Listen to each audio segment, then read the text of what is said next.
Hi, my name is Anna, and I am the owner of Little Wings Sleep, and I am a certified sleep coach. We teach babies to sleep using a gentle parent present approach, regulating your child. So let's talk about the 5 to 8 week leap. The reason why I want to talk about that today is because my little one is 6.5 weeks. That's right, we're in the thick of it.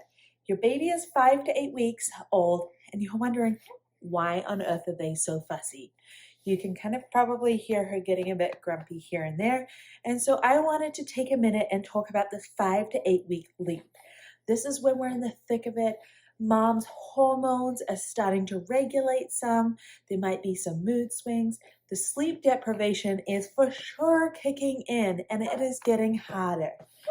So what is happening?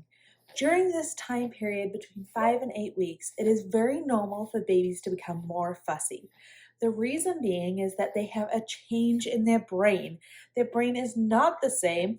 Something is happening in there developmentally, and so we want to make sure we support them during this. This is not the time to go, hey, you need to sleep fully independently. I'm just going to leave you there and figure it out.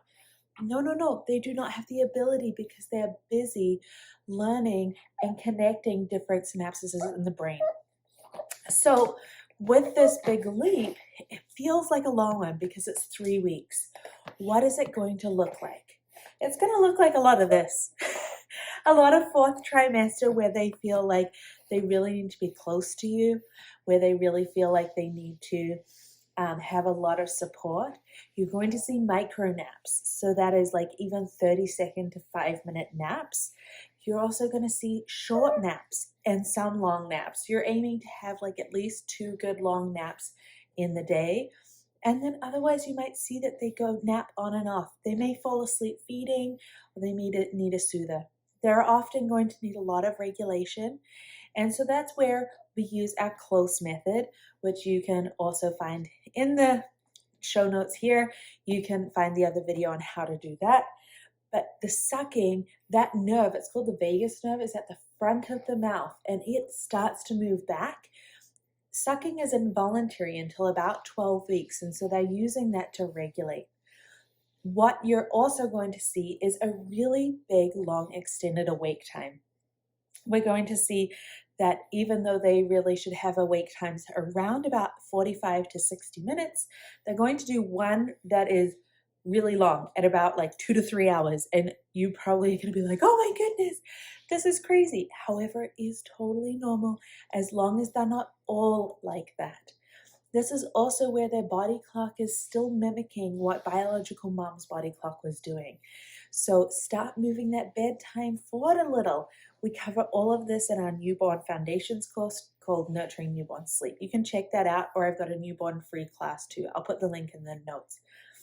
The other thing that you're going to realize is that we're going to start getting a shift of night wakings as well. So instead of having like a lot of clustering during the night, your clustering is going to start to establish during the evening. And then we'll start to get some longer stretches. Now that first stretch, the longest stretch is the sign of the start of the body clock. So you're going to know where your baby's night is starting by where their longest stretch is. It's okay if they're really fussy. It's okay if you feel like you're doing a lot of this, especially near the end of the day. Your biggest focus is reducing that overtiredness and laying your foundation for positive sleep. You'd be surprised what we can do through communication and gentle help in those first 10 weeks so that then they're able to fall asleep independently and drop those night feeds when they're ready. If you have more questions about how newborn sleep works, make sure you do check out that free class below. Have people in your life been telling you, you'll never sleep again? Are you starting to stress about how life is going to change with a baby or adding an additional baby? I've been there. And mama, it's time to cheers your new best friend, Little Wings Sleep. Our Nurturing Newborns program gently and gradually lays the foundation for sleep in a way that you're able to manage and understand. We use a science-based approach that fosters healthy attachment. You'll be able to let go of the stress of newborn sleep and enjoy this stage, knowing your baby is set up with the right skills.